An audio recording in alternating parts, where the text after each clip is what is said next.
दिवसातून चारदा डेपोला पास काढायला गेली, पण पास काही रेडी झाली नाही. नमस्कार सर्वांना. आता माझे तर कामं आवरून झाले, मुलांची झाली इकडे मॉर्निंग. आता मुलांसाठी रात्रीचे ब्रेड उरलेले होते, तर म्हटलं चला आता पॅनला इकडे तूप लावली आणि तुपामध्ये मुलांसाठी छान कडक असे ब्रेड शेकून दिली आणि गरम दूध. आता आत्याची सुद्धा मॉर्निंग झाली, आत्याचाही नाश्ता रेडी झाला. म्हटलं बेटा तुम्ही आता तोपर्यंत तुमच्या टेस्ट चालू आहेत तोपर्यंत थोडं रिव्हिजन करा, मी तुमच्या टिफिनचं नाश्ता तयार करते.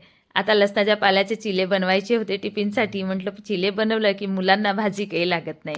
मुलांचे टिफिन रेडी झाले, मुलं गेले स्कूलला. मग लागले मी माझ्या या कामाला, कारण हा काम मी मुलं स्कूलमध्ये गेल्यानंतर करते, कारण थंडीमुळे लवकर बाहेर काही निघत नाही. सर्व माझं झाडू लावून झालं, मग पाईप घेतली हातामध्ये आणि पूर्ण पाणी मारून घेतली. आता थंड हव्यामध्ये अर्धा तास तो काम माझा चालला, म्हणून मस्त घरी आली, कडक चहा ठेवली आणि चहा घेतली. सर्विलला इकडे लसणाच्या पाल्याचा चिला बनवून दिली. आता तो खाताच टेडीला सुद्धा त्यांनी चारून दिलं. कालची अर्धा मी पास काढायला आली, पण तू पास काढण्यासाठी एवढी इथं गर्दी होती की मी यायची आणि वापस जायची, म्हणून आज लवकर गेली आणि पास काढून आली. पास ठेवायला किती कवर घेऊन द्या, 2 महिन्याच्या वरती कवर काही चालत नाही. मुलांसाठी रात्रीला मस्त वटाण्याच्या शेंगा इकडे गरम भाजून दिली आणि स्वयंपाकाला लागली. बाय सर्वांना.